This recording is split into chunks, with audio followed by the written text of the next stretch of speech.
thank you all for being here tonight. This is really lovely to have this collaboration with Rosemary and the Somerville Public Library, and to be able to showcase this book, and to have Carrie Normand with us as well. So you guys, thank you so much for being here. And the Somerville Public Library is thrilled to be a part of this. And before we get started, I'd love to just do a couple quick introductions of both Rosemarie and Carrie. Rosemarie Day helped lead the launch of health reform in Massachusetts in 2006, which became the model for the Affordable Care Act. She's been working on health reform ever since and is passionate about universal health care and women's health issues. She is the founder and CEO of Day Health Strategies, a successful mission-driven, woman-owned consulting firm that is celebrating its 10th anniversary. She's also the mother, a breast cancer survivor, and an activist. Is the author of Marching Toward Coverage, How Women Can Lead the Fight for Universal Health Care, which was published by Beacon Press in March of 2020. And we're tickled to have her, and so timely.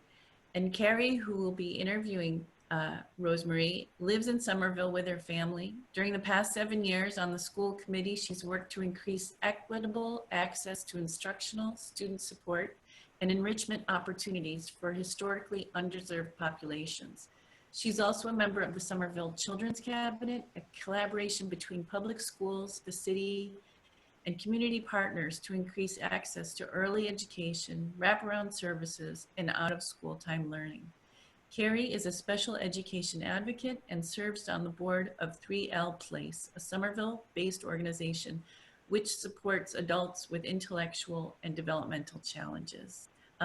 Quickly, before I turn this over to both Rosemarie and Carrie, I want to thank you again for being here, and know that if you would like to purchase a copy of the book, they are available at Porter Square Books and at the Somerville Public Library. And this is actually a launch of a women's writers program that we will be hosting at the Somerville Public Library. So we're tickled to start here with you, Rosemarie.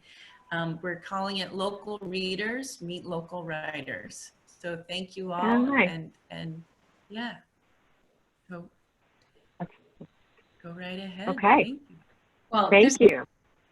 I also want to, thank Rosemarie for writing this incredible book, but also a huge thank you to the library. The Somerville Public Library has been such an integral part of my raising my kids. It was sort of my free daycare. We would go often, and all of the services that you provide to the community are so important. And I can't wait till it can be open again, and that teen room, which is open, full of teenagers, which is, it just warms my heart. So thank you to the library for having us. Oh, our pleasure. Well, full disclosure, Rosemarie and I have known each other a long, long time. Our kids went to elementary school together and the high school. And so when I'd already bought the book and read the book. When she asked me would I be willing to be a part of this, I can't say how much fun this is and how excited I am. And if you haven't read the book, I hope this evening will encourage you to do that, because it is the first time that I have ever understood what the ACA really means and the different elements in health insurance. And but more importantly, to me, it also talks about how do we collectively make improvements to all of our lives. So anyway, I want to ask you some general questions, but also some Somerville specific questions, if that's okay. Okay. There's many phrases in this book that I love, but one of them that really struck me is the phrase, you use the phrase in the book that seems to relate to all of this, which is that activism is a self, and that you can relate that to your path and that of others, that others you have spoken to about this work. Can you talk more about that? I just stumbled all over that because suddenly I got nervous. But how does activism come, because that is a reoccurring theme, and you break it down, because I think a lot of people start thinking activism with a capital A, and you make the point that it can be from small to grand. And so how did you make that such a reoccurring theme with healthcare? So, so thank you also to the Somerville Public Library. I too had all of my kids there pretty regularly for the music program and summer reading program and go to for museum pass, so many things. And I can't wait also for you all to be open physically again. I'm a huge fan of libraries and bookstores, pretty much the places I like to spend my time besides outside. But anyway, and thank you, Carrie, for doing this conversation with me. And shout out to Raising Kids in Somerville. It's been a phenomenal journey, and it factored very much into the thinking on my book. And I look forward to when we get to that part of the conversation. But on activism, so I was reminded last night when I forced myself to sit on the couch and watch the so-called debate of how upset I can become when you get that kind of barrage of absolute hatred and negativity. And I won't go on and on. Anybody who saw it, you know what I'm talking about. When that happened in 2016, when Donald Trump won and was vowing to repeal the Affordable Care Act, I felt that viscerally then, in profoundly disappointed, almost to the point of like despair, because I thought it was actually going to happen.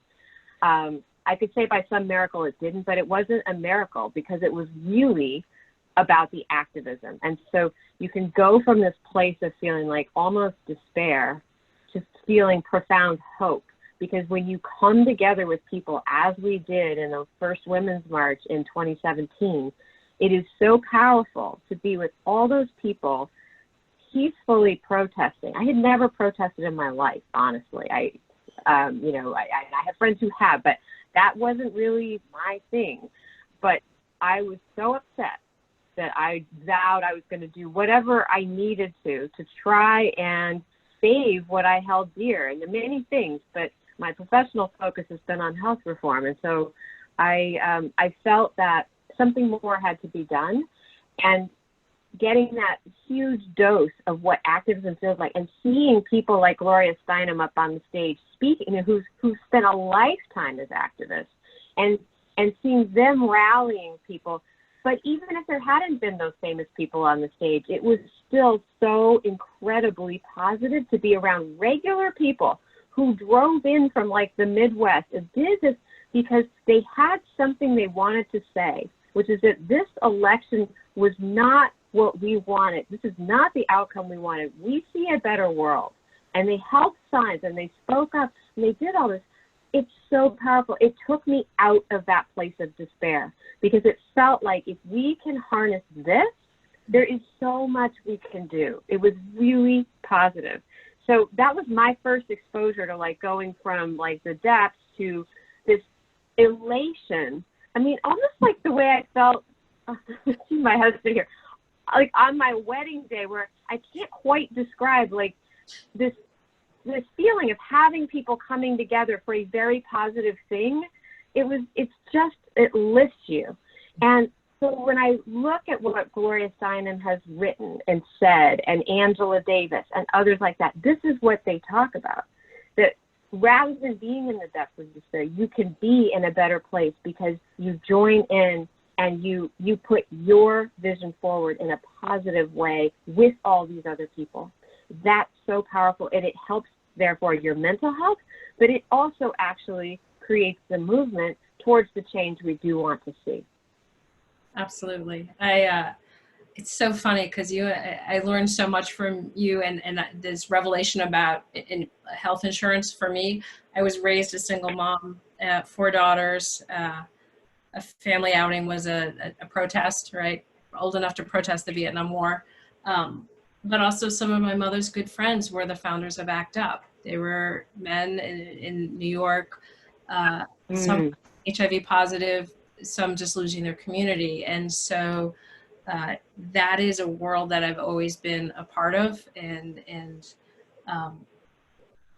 but you make a very strong case about women leading this charge. And I think that is something that we haven't heard as much. And I would love you to speak to that. One of the, my copy of the book, which is all, exclamation points and Post-its, you make the point about mothers being the chief medical officers for their families. I would say they're often the chief financial officer and the chief everything and the chief don't run out of milk officer. And so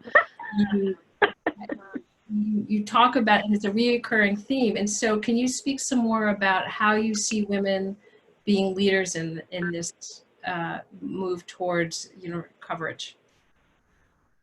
Well, thank you. Yes, and thank you for sharing, your background, because that couldn't be more different from mine, where I basically grew up in the suburbs and in an intact 2-parent family. Mom was a Democrat, Dad was a Republican. So good times.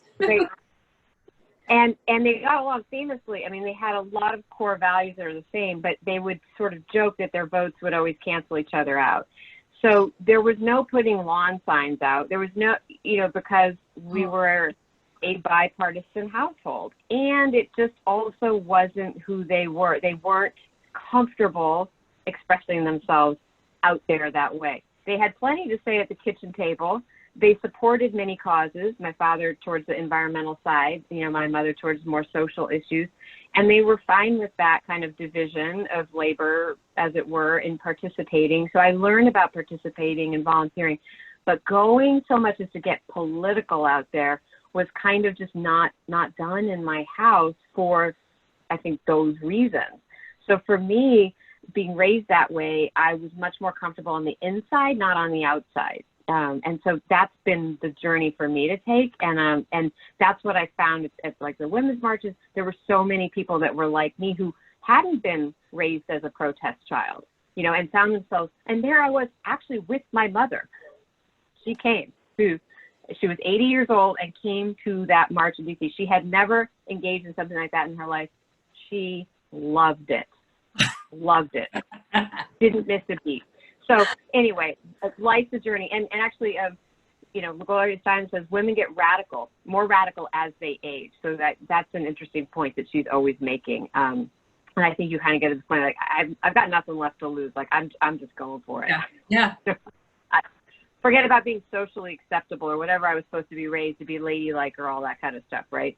So anyway, so now I've digressed enough that I have to remember what your actual question was. You talk about women leading the political movement in a unified way, right? And you talk about politics not as a single issue, but how, and I think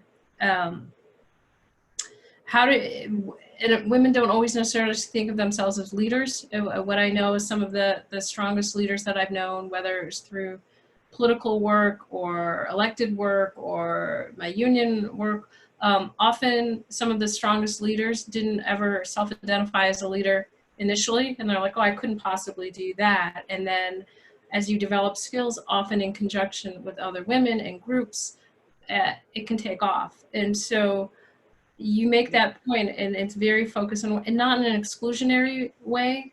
It's not in no way are you putting down men, but you make that argument. If you could speak some about that, I would love it. Yes.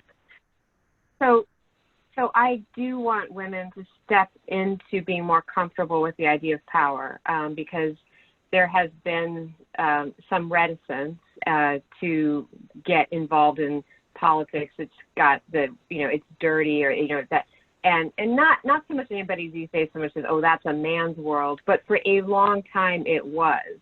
And remember, we are celebrating women getting the right to vote. It's the 100th anniversary, but for the first couple centuries of this country's existence, women were completely disenfranchised. And even when they did get the right to vote, there's still been a long road towards equality. We know from what Justice Ruth Bader Ginsburg was fighting for, and still is unfinished business. So So there is a lot that could explain why women maybe didn't step up and step into. They didn't have economic power. And it's hard to run for office if people don't think you have a shot at winning and they're not going to throw you one dime. I mean, all of that has taken decades to start to change. Still a work in progress. All that being said, I wanted women to feel informed and inspired that you can step up and do more from wherever you're at now. So it's a notion of a continuum and getting more comfortable. And I talk about, bring a friend. You don't have to do this by yourself. It's better if you don't do it by yourself. I brought a friend door knocking in New Hampshire the last election, and she hadn't gone door to door since she sold Girl Scout cookies when she was like 8 years old. And she didn't exactly love that at the time. It was a hard thing to do. And so, but she, screwed up her courage, and knowing that I was like going to bring her along and show her how to do it, she did, and found, okay, I can do this because I really believe in what this election is about. And this is so important. And I was really proud of her because that was out of her comfort zone. So I've seen, and when you can do that and it's successful, it feels great because you don't feel like you're just being a passive consumer of, again, this kind of hate speech and all the things, the misogyny, the inhumane, attacks on health and healthcare, on and on. You don't want to be a passive consumer of that. I mean, it's unhealthy. So Right. Women, I put women in the forefront here because we have these gaps to close. And I really believe that if the folks who are worrying about the caregiving and being the chief medical officers, we as women make 80% of the healthcare decisions in the home. But we don't have that much power at the political level, nowhere near, even equality in terms of levels of power. We are still only 24% of Congress. So how do we close that gap? And so women, I know that the phrase of leaning in has been criticized because that's not enough. There are systemic issues that can hold us back. But the systemic issues aren't going to change by themselves. It's sort of this like chicken and egg thing. And so I figure if we can come together and not feel so alone, and then there's the collective power, and there's more awareness of what we need to do to close these gaps, we can change the mix of what this society is prioritizing. This is a wealthy country that does not have, we are the only one without universal health care. And I really believe that if women were more in power, because we own these issues at the home front, we would take it to the systemic level of change and say, different budget priorities, less on over-arming ourselves and more on solving the pandemic. Because what are we actually dying from? Health-related causes, lack of health, actually. We're not dying from terrorists, at least external ones. We're not dying from being attacked. We are dying from the pandemic. We are dying from people being uninsured. That's the true threat to our health and safety as a society. And I hate to say, well, women are going to need to make that point, but I really believe the personal is political, and connecting all those dots is the way to get there, because it's not happening any other way. Absolutely. It's also, when you talk about doing it collectively, it's also a lot more fun. And I do think that the joy in making change collectively is important.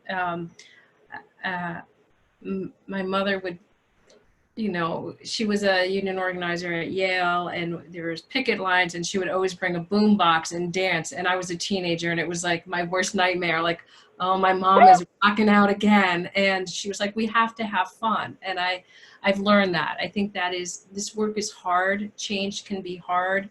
And so to have some joy along the way, and it also, I think it builds on itself. So you said that the political is personal. I would also say the political is often local, right? All politics are local. Tip O'Neill, that was another one. But my mom, those are two of my mom's favorite sayings. So I was gonna have a little question about Somerville, which is, in chapter 7, titled Coverage Alone Isn't Enough, you describe Somerville's diverse community and how you've seen firsthand how residents' health and well-being is affected by a range of socioeconomic factors. And can you speak some more about the social determinant of health, specifically in Somerville? And as if you can, we're certainly seeing a lot more of it with COVID too. Right. So, so health, as most of you as grown adults have experienced, isn't just about what kind of official health care you're getting. Your health is determined by many factors, some of which are your internal genetic makeup, and then a lot of which is the external social factors in your life, what socioeconomic class you were born into, and where you lived. Did you live, next to a coal plant, or did you live, in a green pasture that was like, what's the environment like? Pollution-wise is a social determinant. What's your access to education opportunity and therefore jobs is another social determinant. Racism is a social determinant. These are all things that actually have been well studied and shown to affect your health, separate and apart from whether you've got access to the healthcare system. So there's this, I write a chapter about these other factors, and I pick a handful of them to spotlight, with racism being one of them, but several others. And what we're seeing with the pandemic is that those factors are completely intertwined with people's prospects for either getting or avoiding coronavirus. So we've all heard about the frontline workers who are at risk of getting coronavirus. Well, a lot of the frontline workers are actually Black and brown people who are working as the clerks in grocery stores or delivering the Amazon packages that everybody's getting delivered since they can't go to a store, or whatever it is. They're out literally, in the community on the front line getting exposed more than folks who can work in professional jobs from the comfort of their home office and never have to get exposed at any point during the day. Really profound differences. And who sorts into those jobs has all to do with the social determinants, now exacerbated by exposure to coronavirus, further exacerbated by, do you have health insurance or not? So my book's about the coverage, because coverage is necessary for health, but not sufficient. So that it is a necessary piece. It definitely is. That's how you get to go to clinics and into the hospital beyond just an emergency triage room situation, but actually get full treatment. You have to have an insurance card in this country. So that's necessary. And if you get coronavirus and you have the strong symptoms, you need that insurance. I mean, there's no question about it. And so we have disproportionately put our lower income and therefore more Black and brown people at risk for their health because of the kind of jobs that they can obtain. And that plays out in Somerville because we are a very diverse community and people work all different kinds of jobs. But I believe you had said to me the other day, Carrie, that we're seeing more of a prevalence of coronavirus in East Somerville than in West Somerville, right? Well, and that sorts out, yeah.